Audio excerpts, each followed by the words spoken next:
2014 case presentation sponsor Sunshine Hospitals.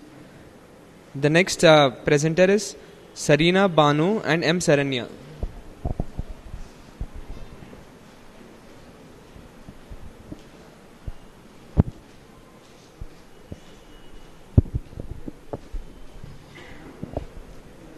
Good afternoon, everybody. I'm Sareena from Dr. Pinamneni Siddhartha Institute of Medical Sciences and my co-presenter Saranya. We are going to present a case of endoscopic transnasal excision of anterior cranial fossa meningioma. Chief complaint is that a female patient of 65 years old came to the hospital with a chief complaint of occasional headaches since 8 months, decrease in vision in the right eye since 6 months, and left eye since 2 months. History of presenting illness, that is headache, 8 months duration, insidious in onset, gradually progressive, intermittent. There is no history of visual aura, vomiting, recurrent nose block or mouth breathing, and there is no blurring of vision. Past history, no history of diabetes mellitus, hypertension, bronchial asthma, ischemic heart disease, tuberculosis, and epilepsy. Family history, no significant family history. Personal history, sleep and appetite are normal, bowel and bladder habits are normal. Coming to the general examination, the patient was conscious, coherent, and well-oriented to the time and surroundings. She was well-built and nourished, and there is no signs of pallor, cyanosis, icterus, clubbing, lymphadenopathy, and edema. Coming to the vitals, absolutely normal, mostly pulse rate 76 per minute, regular, normal in volume, and BP 110/80 mm of Hg in right arm supine position. Temperature is normal, respiratory rate 16 per minute. Systemic examination, ophthalmic examination, coming to visual acuity, right eye vision is finger counting, ocular movements are full, left eye vision is 6/24, ocular movements are full, there is no increase in intracranial tension, but there are signs of optic nerve compression, and there is no other neurological abnormalities. Ear examination, there is no relevant history of any ear discharge or ear pain, and ear is apparently normal. Nose, there is no relevant history of any nasal block or nasal discharge, and it is apparently normal. Oral cavity, lips, teeth, gums, buccal mucosa, hard palate are normal, and there is no relevant history of abnormality of oral cavity and oral pharynx. Differential diagnosis, it could be a meningioma or a papillary edema.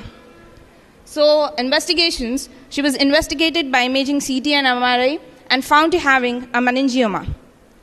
CT scan, there is a large meningioma in an anterior cranial fossa that is compressing the right optic nerve. So the provisional diagnosis is that she was found to have a meningioma in the anterior cranial fossa, just planum sphenoid, with causing pressure on the right optic nerve. So she was taken up for the surgical treatment. The surgical treatment includes, that is, endoscopic transethmoidal transcribriform decompression of anterior cranial fossa meningioma and right optic nerve decompression. Surgical technique, some of the photographs. So steps involved are, first we do is endoscopic transethmoidectomy, and later we identify the skull base, and the skull is breached by drilling, and dura is incised, and the anterior cerebral artery is identified and preserved. Meningioma is identified, and mostly 75 to 80% of tumor could be removed using scoops and curettes, and CSF leak is noted. Skull base defect closed in layers to prevent CSF leak, and medicated pack and post-operative uneven fill.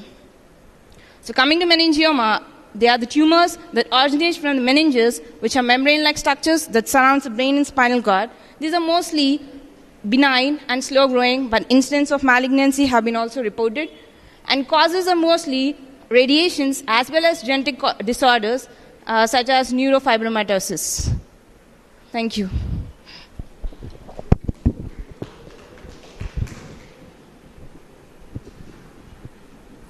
Your diagnosis was meningioma. Yes, sir. Did you use any contrast material in CT, or was it a plain CT? Pardon, sir? Was a plain CT or a contrast CT? You could have included the CT scan.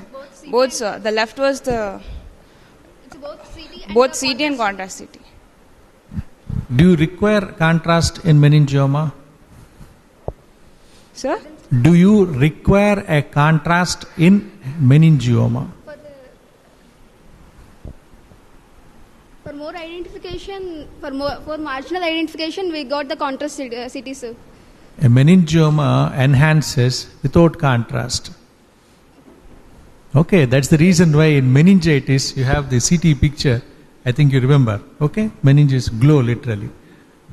Differential diagnosis, you just said neurofibroma. No, sir. It's papilledema.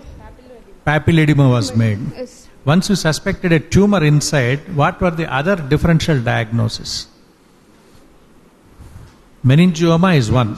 Any other differential diagnosis? Gliomas, any other gliomas? Yes. Yes. Papilledemas. Papilledema is over, leave it. Glioma is one, yes.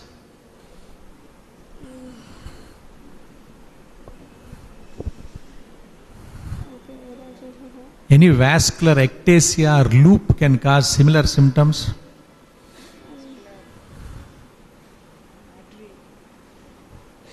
Okay, you did a transethmoidal anterior cranial approach, right? And you were mentioning planum spinoidale, that's where the tumor was. Yes, sir. Why didn't you go through planum spinoidale? For the identification of the anterior cranial fossa, transnasal is very You can, approachable. you can open up planum spinoidale, avoid the optic asthma, and then go backwards, go anteriorly. Why should you break the cribriform plate? In the planus sphenoid, the nasociliary nerves are present, sir. Very complicated nerves. So we go by transnasal excisions and cribriform plate. Okay. Through planum, what is clivus? What, sir? Clivus. Once you have reached the sphenoid, you are opening up the sphenoid and then entering intracranially. How to avoid the cribriform plate injury? That's what I am trying to drive at. Because apart from CSF leak, the patient may go into permanent anosmia. You are damaging the olfactory fibrils. Okay. Then you preserve the anterior inferior cerebellar artery, you are saying. Okay. Yes, sir. Is there any syndrome related to posterior inferior cerebellar artery? Yeah.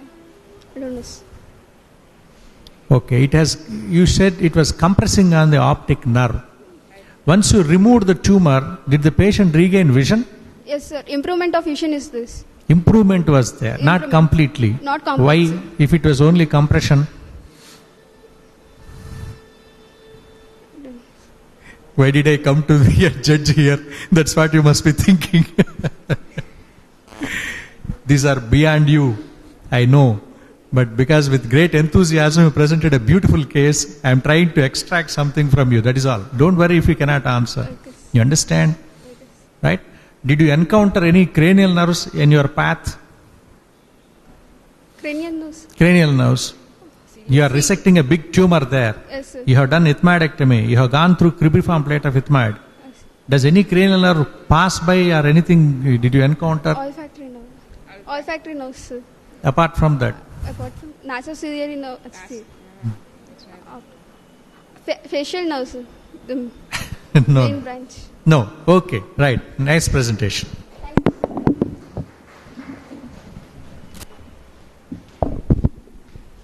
This is the last presentation. After this, certificates will be distributed and even session winner will be announced. The last presenter S. Apurva and P. Neelab.